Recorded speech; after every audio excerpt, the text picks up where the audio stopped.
रामकृष्ण हरी. सर्व शेतकरी बांधवांना नमस्कार. आपण सर्व एक खुलासा करण्यासाठी जमलेलो आहोत, पण तो विस्तृत स्वरूपात नाहीये. विस्तृत स्वरूपात आपण 21 तारखेला करणार आहे, कारण आजच सर्व बोललो तर 21 तारखेला काय बोलणार ना. थोडस एक शॉर्ट मध्ये बोलतो. काल झालेली पत्रकार परिषद आपण सर्वांनी पाहिली.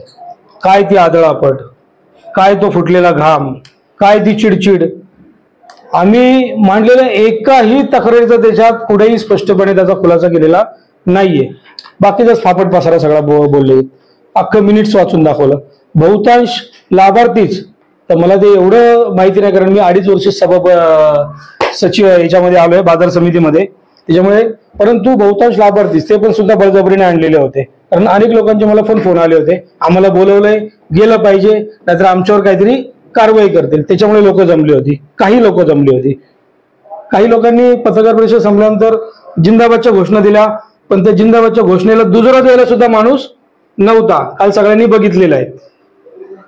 शेतकऱ्यांना एकच म्हणजे मूर्ख समजायचं काम झालेलं आहे काल. परंतु सभापती साहेब, शेतकरी मूर्ख नाहीयेत. पत्रकारांच्या प्रश्नाला आपण उत्तर देण्याऐवजी पळून गेलात, चिडचिड केली, त्रागा केला, प्रत्येक वेळेस उठून उभे राहिले, निघण्याची एक घाई केली. परंतु आपला चेहरा सगळं काही सांगत होता. तुमच्या चेहऱ्यावर शेतकरी स्पष्ट सगळं वाचत होता की तुम्ही काय करताय, काय बोलताय, त्याच्यातलं मनातलं काय, बाहेरचं काय, उसणं काय, सगळं शेतकरी बघत होता. त्याच्यामुळे तुम्ही शेतकऱ्यांना मूर्ख समजू नका. अवांतर आपल्याला काय बोलायचं नाही मित्रांनो. आपण 21 तारखेला मुद्देवार खुलासा करणार आहे. मी एकच गोष्ट सांगतो. समजा आता एखादी जागा आपल्याला घ्यायची आहे, तिचा आपण काल खुलासा केला की बाबा रेडी रेकनरचा दर काढला, 8.5 लाख रुपये गुंठ्याचा रेडी रेकनरचा दर आम्हाला त्यांनी दाखवावा. त्यांनी म्हटलं ना कालच्या पत्रकार परिषदेत 8.5 लाख रुपयाचं व्हॅल्युएशन. आपण एखादं कर्ज देतो, एखादी पतसंस्था कर्ज देते, काय करतो पतसंस्था, त्या जागेचं व्हॅल्युएशन काढते. व्हॅल्युएशनचे आपण 50-60%, 70% जे काही क्रायटेरिया त्याच्यात देतो. असं एखादं आपण व्हॅल्युएशन काढलंय का? मी तुम्हाला व्हॅल्युएशन 21 तारखेला देतो की बाबा असं किती व्हॅल्युएशन आहे. माऊली शेटनी रेडी रेकनरचा दर काढला होता 1,55,000. त्यांनी म्हटलं की त्याच्यात चौपट दराने. अरे पण चौपटच का? कोणत्या कायद्यात लिहिलं चौपट दराने हे करणं? काल त्यांनी अजून एक म्हटलं की एका संचालकाच्या, त्यांच्या विरोधी संचालकांच्या, विरोधी बरं का, विरोधी हा शब्द सगळ्यांनी नोट करा, विरोधी संचालकाने त्यांच्या पक्षाच्या सांगितल्यावरून आमदाराने असं बोललं नाही पाहिजे. अहो ते 2015-2014 आमदार झाले पहिल्यांदा, आता परत 2024 आमदार झाले, 2007 पासून ते तालुक्यात फिरतायत. अनेक, मला तर वाटतं त्यांची रोजनिशी जर बघितली, सकाळच्या 10 दशक्रिया, 8 दशक्रिया, दुपारनंतरच्या पूजा, संध्याकाळची लग्न, त्यांचा जो जनसंपर्क आहे त्यांना कोणाला सांगायची गरज नाही. आपसूक त्यांच्याकडे हजारो शेतकऱ्यांचे फोन जातात. कोणी सांगून आमदार तसं बोलेल, एवढा आमदार दूधखोळा आहे का? आमदार हा तालुक्याचं नेतृत्व करतो, त्याच्याविषयी, त्याच्या क्षमतेविषयी आपण प्रश्नचिन्ह उपस्थित केला आणि नंतर मग फिरवा काय करतात, नाही तो माझाही आमदार आहे, तो माझाही आमदार आहे. अरे काय, आपण जे बोलतो, एखादी गोष्ट बोलतो त्याच्यावरून युटर्न नाही घेता आला पाहिजे किंवा घ्यायला नाही लागला पाहिजे. काही युटर्न बसले होते शेजारी, मी भर सभेत त्यांना म्हटलेलं आहे तुम्ही युटर्न आहात, युटर्न घेऊ नका, परंतु युटर्न शेजारी होते. अनेक जे बाजार समितीमध्ये वटवट करतात ते मागे बसले होते, कायदे तज्ञ काल मागे बसले होते. कारण आता जनतेचा सामना करायचा ना, जनतेचा सामना करायला आता काळीज लागतं, धाडस लागतं, सत्य लागतं. काही लोकांनी त्यांना आमदारांवर जे बोलले, मला तर वाटतं आमदारांच्या कान एवढे कच्चे नाहीयेत, तुमचे कान कच्चे आहेत. तुम्ही जे बोलताय ते तुमच्या बगल बच्च्यांच्या जोरावर बोलतो. आताच आपण बाजार समितीमध्ये बघितला राडा सगळा आमच्या अंगावर येत आहे. शेतकऱ्यांच्या जनजागृतीसाठी जी गाडी लावली, त्याचा फ्लॅक्स पाडला, विचारणा करायला गेलो तर आम्हालाच उत्तर करतायत, तुम्हाला पैसे दिले नाही म्हणून तुम्ही बॉम्ब करता. अरे हे काय? आणि शेतकरी असल्याची पावती दाखवतात काय? डेअरीची रिसीट. काय? नंतर आम्हाला कळालं रोजंदारी कर्मचारी आहे. तो एवढं का बोलत होता त्याचं उत्तर आम्हाला त्यावेळेस भेटलं. आम्ही सचिवांना सूचना दिल्या, असा ॲरोगंट कर्मचाऱ्यावर तुम्ही योग्य कारवाई केली पाहिजे. विषय दुसरा एक आहे, त्यांनी पेपर नोटीस तुम्ही बघितली का? पेपर नोटीस मध्ये उल्लेख कसा केलाय, म्हणजे बघा हे कसं कारस्थान आहे. पेपर नोटीस मध्ये त्यांनी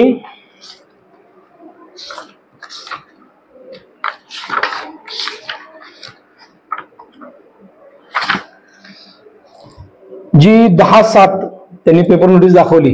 पेपर नोटीस मध्ये असा उल्लेख केलाय, संस्थेचे उपबाजार आवार नारंगाव करता पुणे नाशिक हायवे लगत, परंतु नारंगाव मांजरवाडी रोड लगत. हे काय स्वप्न पडलं होतं काय? नारंगाव मांजरवाडी रोड लगतच जागा पाहिजे, नारंगाव खोडद रोड लगतच जागा पाहिजे, पुणे नाशिक हायवेला जागा नको. आपण नेहमी घेताना जागा कुठे घेणार? सिंपल थिंकिंग साध्या माणसाची, नारंगाव पुणे नाशिक रोडला घेणार ना. यांनी काय टाकलं त्याच्यात? नारंगाव मांजरवाडी, नारंगाव खोडद. तिथं काय कोणी वाट बघत होतं का तुमची? ती आमची जागा तुम्हाला विकायची आहे, तुम्ही या. हा परफेक्ट प्लॅन आहे. हा शिजला कधी? 2023ला. अनेक वाटाघाटी झाल्या. त्यातून आपल्याला कोण जास्त देतोय, कोण कमी देतोय, कोण आपल्या फायद्याचं आहे. 2023ला ठराव त्यांनी जो काल आम्हाला आमच्या चौघांवर आरोप केले की त्यांच्या सगळ्यांची संमती होती ना. आम्ही नाकारलीच नाही कधी. माऊली शेठ आपण कधी नाकारली हो? भास्कर शेठ, जागा घ्यायला संमती होती. का? तर बाबा रॅन्डम एक ठराव होता. त्या दिवशीच्या पत्रकार परिषदेमध्ये आम्ही बोललो. ते 2023ला 7व्या महिन्यामध्ये जी झाली मासिक सभा, त्याच्यामध्ये रॅन्डम ठराव होता तर सगळ्या ठिकाणी 25/7/2023ला सभा झाली.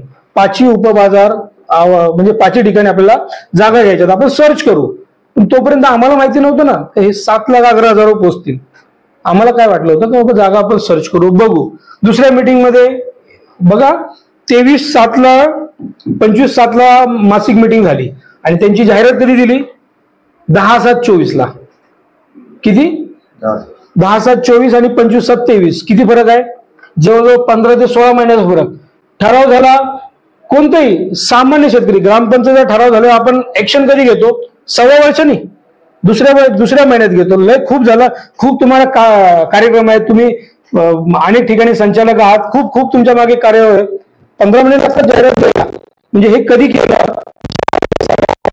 आला, सगळा व्यवहार ठरला, रफ ठरला व्यवहार, त्याच्यानंतर जाहिरात दिली. बरोबर ना? त्याच्यानंतर दुसरा एक मुद्दा, व्यवहार ठरला, व्हॅल्युएशन झालं, निगोशिएशन झालं, आम्ही विरोध नोंदवला, ते सगळं आपण विस्तृत सांगितलेलं आहे आणि 21 तारखेला परत एकदा सांगू, टप्प्यावर सांगू. परंतु जर व्यवहार त्यावेळेस ठरला तर मग 23/4ला जी आपली सभा बंद झाली, गेल्या वेळेस 22/4ला आम्ही पणन संचालकाकडे गेलो. आशाताई होते आमच्याबरोबर, संतोष नाना होते, आपले माजी सभापती होते, माऊली शेठ होते, सगळे होते. 23 तारखेला सकाळी 10 वाजता आम्हाला लेटर येत आहे, फोन येत आहे, आजची सभा रद्द. काय? तांत्रिक कारण. कसलं तांत्रिक कारण? बरं, ती सभा रद्द झाली. त्याच्यानंतर कोणत्या सभेमध्ये हा विषय आलाय? खरेदी आपल्याला परमिशन आली आहे आणि ती घ्यायची आहे. जर त्या सभेमध्ये तो विषयच झाला नाही तर दुसऱ्या सभेमध्ये तो विषय येणं अभिप्रेत होतं. जर तो गरज नव्हती त्या विषयाची, तुम्ही म्हणाल गरज नव्हती, तर मग त्या सभेत विषय का टाकला होता? गरज नव्हती तर. बरोबर ना? त्याच्याही पुढे जाऊन सांगतो, अनेक ठिकाणी त्यांनी मिनिट्समध्ये फेरफार केलेली आहे.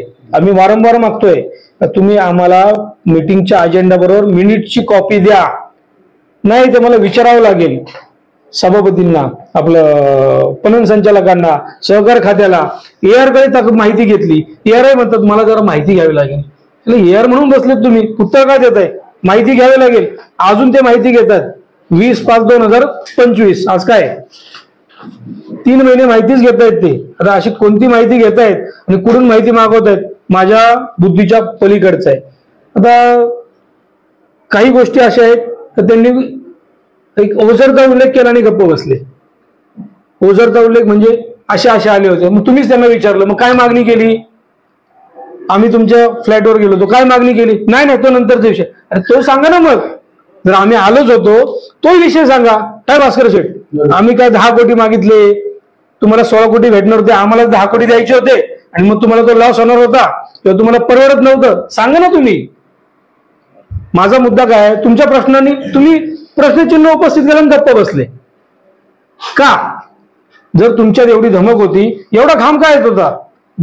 तो रुमाल उचलायला एक माणूस होता. वा जाऊ द्या, बोलण्यासारखं बरंच आहे. आपण 21 तारखेला सगळ्यांनी जमायचंय.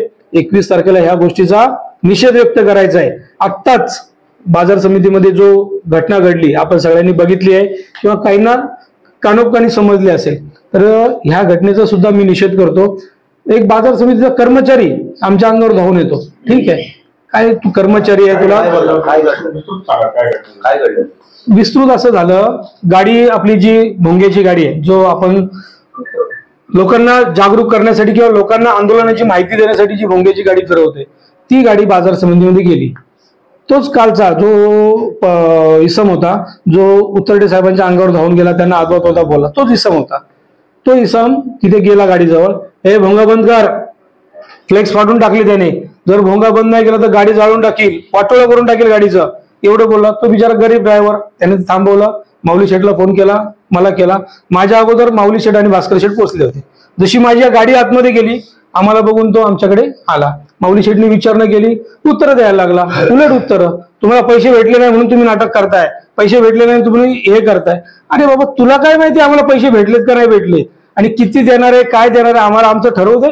संचालकांना ठरवू दे ना आमचा भाव, सभापतींना ठरवू दे ना आमचा भाव. तुम्ही कशाला काय करताय?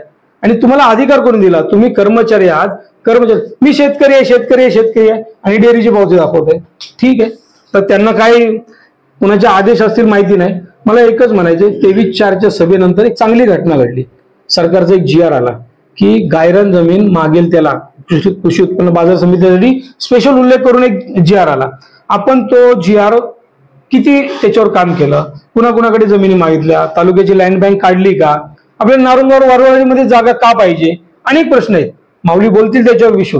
पण माझं शेतकऱ्यांना एकच आव्हान आहे, आम्ही जे करतोय हे आपल्या सर्वांसाठी करतोय. ठीक आहे, काही निगेटिव्ह पसरू दे त्यांना, शेवटी त्यांना दुसरं काम नाहीये, दुसरा मुद्दाच नाहीये त्यांच्याकडे. काय आता आम्हाला बदनाम करायचं. ठीक आहे, आम्हाला बदनाम केल्याने तुमचं काही केलेली चूक किंवा केलेला गैरव्यवहार हा कमी होणार आहे का? माझा याच्यावर विश्वास आहे मित्रांनो. माझी रेष मी मोठी करणार तुमची रेष बारीक करण्यापेक्षा, आणि नेमकं तेच करतायत. आमची रेष बारीक करायचा प्रयत्न करतात. समाज माध्यमातून शेतकरी जे आम्हाला पाठिंबा देत आहेत, सैरबेर झाले, सैरबेर, पायाखालची वाळू सरकली आहे. त्यांना असं वाटतं की आता काय होईल. अरे आता तीर सुटलेला आहे, आता माघार नाही. शेतकरी तुम्हाला तुमची जागा दाखवल्याशिवाय राहणार नाहीत. तुम्ही शेतकऱ्यांना मूर्ख अडाणी समजता ना, किंवा त्यांना गृहीत धरता, हे आता बंद झालं पाहिजे. इथून पुढे उद्या तिथे सभापती असतील, उद्या मी असेल, माऊली शेठ असेल, कोणी असेल राजकीय नेता, तालुक्यातल्या शेतकऱ्यांना कुणीच गृहीत धरलं नाही पाहिजे, जनतेला गृहीत धरलं नाही पाहिजे. याच्यासाठी हा लढा आहे. आणि हा जनता फार हुशार आहे, काही बोलत नाही. पण 21 तारखेला तालुका पेटलाय. 21 तारखेला काय घडेल हे आज आम्ही सांगू शकत नाही. आज आम्ही त्या गोष्टीची काहीच खातरजमा करू शकत नाही. कारण आता जो प्रकार घडलाय, मला वाटतं मगाशीच खूप गर्दी जमा कशी बशी आम्ही सावरून त्यांना परत पाठवलं की आपल्याला कोणतंही चुकीचं काम करायचं नाहीये. आपल्याला आपल्या शेतकऱ्याचा लढा शांततेपणे द्यायचा आहे. आपल्याला उचकायचा प्रयत्न करतील. आज जो प्रकार झाला तोच होता. तुम्हाला मिसगाईड करणार, तुमचं ध्येय जे आहे त्याच्यापासून तुम्हाला ढळण्याचा प्रयत्न करणार. पण एवढं सोपं नाहीये. आम्ही ज्या ध्येयाने इथे उतरलोय, शेतकऱ्यांच्या हितासाठी आम्ही उतरलोय, तो मुद्दा तडीस लावल्याशिवाय आम्ही थांबणार नाही. सर्व शेतकरी बांधवांना हात जोडून विनंती आहे, 21 तारखेला तुम्ही आमच्यासाठी नाही तर स्वतःसाठी या. स्वतःसाठी या, तिथे येऊन बघा आणि काय होतंय हे तुम्ही तिथे अनुभवा. तुमचा खालीचा वाटा हा शेतकऱ्यांच्या हितासाठी, भविष्यातल्या ह्या काही अनागोंदी कारभाराला चाप लावण्यासाठी फार मोलाचा असेल. तुम्ही जे छोटं एक माणूस थेंबे थेंबे तळे साचे, जर कोणी म्हटलं मी नाही गेल्याने काय होईल, पण तुम्ही नाही गेल्याने सगळं काय होणार आहे. आतापर्यंत जे आपण सहन केलंय हे आपल्या गप्प बसण्यामुळे झालंय. आज आपण बोलून उठलं पाहिजे, पेटून उठलं पाहिजे, अन्यायाला वाचा फोडली पाहिजे. निदान तिथे उपस्थित राहून आमचा उत्साह वाढवला पाहिजे. आम्ही तुमच्यासाठी लढतोय. आम्हाला काही घरची कामं नाहीत म्हणून आम्ही काही करत नाहीये. आम्हाला सगळी कामं आहेत, परंतु आम्ही तुमच्यासाठी लढतोय. बाबांनो, हात जोडून विनंती आहे, 21 तारखेला या. चव्हाण साहेब, एक प्रश्न. तुम्ही मगाशी जे म्हणाले की आम्ही काळे साहेबांच्या घरी गेलो होतो, बाजार समिती. मी नाही म्हणालो साहेब असं, ते म्हणाले. तुम्ही खरंच गेले होते का? अजिबात नाही. मग मीच तेच सांगतोय ना, त्यांनी सांगावं ना आम्ही घरी गेलो होतो, काय बोललो, आम्ही किती मागितले, त्यांनी किती सांगितले, सांगावं त्यांनी. घरी गेलेच नाही? आम्ही गेलोच नाही साहेब. मी परत तुम्हाला सांगतो, ते काल बोललो होतो सिंधुजींशी, ते घरी गेले म्हणाले. ती सोसायटी खूप मोठी आहे.